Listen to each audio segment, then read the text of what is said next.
시청자 여러분 안녕하십니까? 9월 데스크 뉴스 시작하겠습니다. 지난 방학 중에 우리 대학 중앙감사가 실시됐는데요.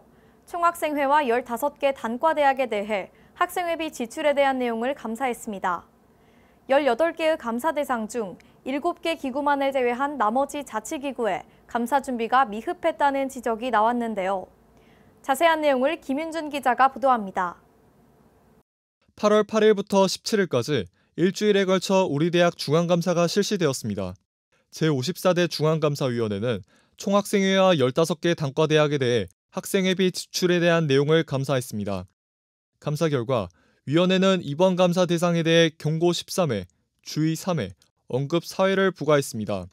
차용정산 문제와 작성 항목 누락이 있었던 농업생명과학대학과 간편결제를 11번 이용한 사범대학은 각각 경고 3회씩을 받았습니다.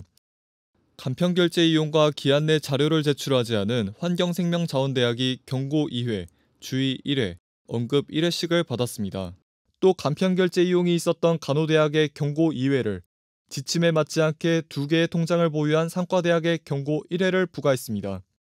차용정산 부분에 문제가 있던 수의과대학의 경고 1회를, 차용정산 문제와 더불어 간편결제 이용이 있던 약학대학의 경고 1회와 언급 1회를 부과했습니다. 간편결제 이용과 기한 내 자료 제출을 하지 못한 예술대학에 경고, 주의, 언급 1회씩을 부과했습니다. 본 감사에서 자료 제본을 해오지 못한 의과대학엔 주의 1회를 부과했습니다.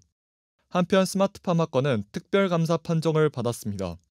우수기구로는 공과대학과 자연과학대학이, 모범기구로는 글로벌융합대학과 생활과학대학이 선정되었습니다. 이번 감사에서 18개의 감사 대상 중 7개 기구만을 제외한 나머지 자치기구의 감사 준비가 미흡했다는 지적이 나왔습니다.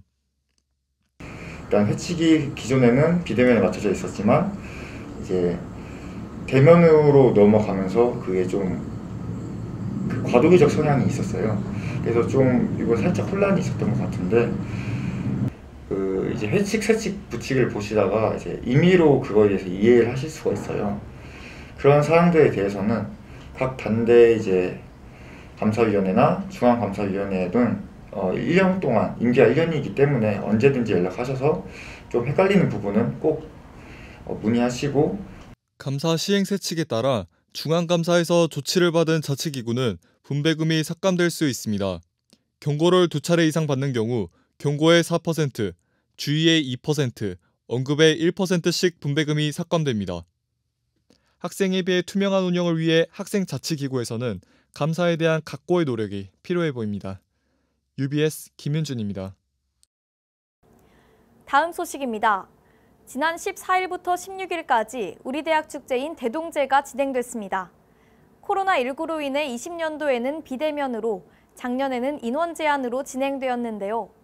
3년 만에 전면 대면으로 진행되었던 대동제였던 만큼 즐거워 보이는 학우들의 모습을 확인할 수 있었습니다. 자세한 내용을 신시은 기자가 보도합니다. 지난 14일 전북대학교의 대동제가 시작됐습니다.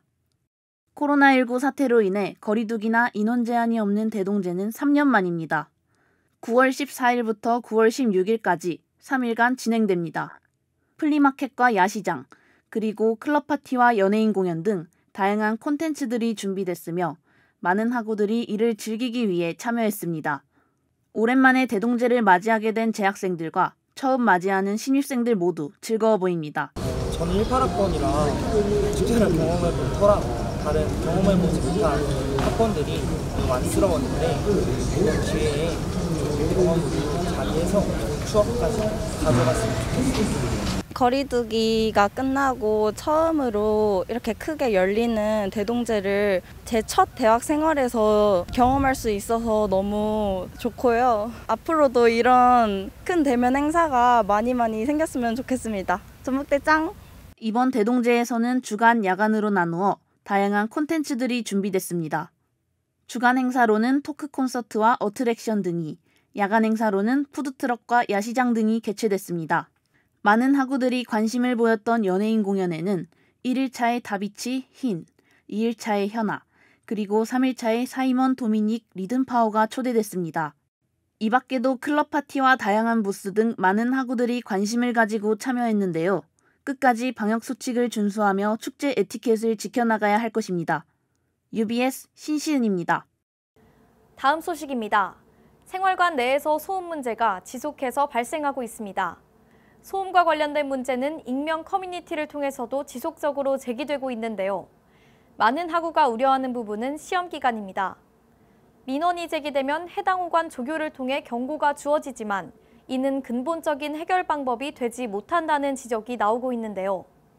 자세한 내용을 신시은 기자가 보도합니다. 생활관 내 소음 문제가 지속해서 발생하고 있습니다. 소음과 관련된 불만글이 교내 익명 커뮤니티에도 끊임없이 게시되고 있는 것을 보면 많은 학우가 소음에 고통받고 있음을 알 수 있습니다. 늦은 밤, 광장이나 생활관 건물 앞에서 큰 소리로 대화를 나누거나 노래를 부르고 소리를 지르는 등의 행위로 피해를 끼치고 있습니다.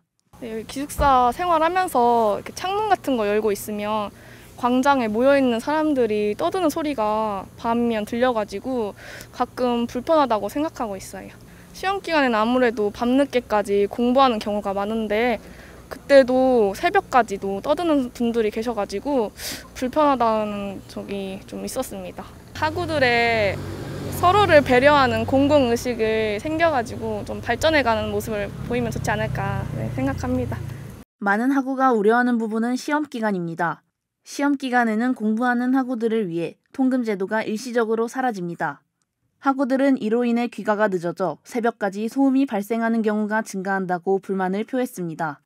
민원이 제기되면 해당 호관 조교를 통해 경고가 주어지지만 이는 근본적인 해결 방법이 되지 못하고 있습니다. 학우들의 수면 보장을 위해 다수의 벌점을 부과하는 등 기존보다 더 강력한 조치를 취해야 할 것으로 보입니다. 더불어 생활관을 이용하는 학우들도 공동체 의식을 가지고 서로를 배려하며 끝까지 노력해야 할 것입니다. UBS 신시은입니다. 다음은 9월 마지막 주 날씨 김민아 아나운서가 전합니다.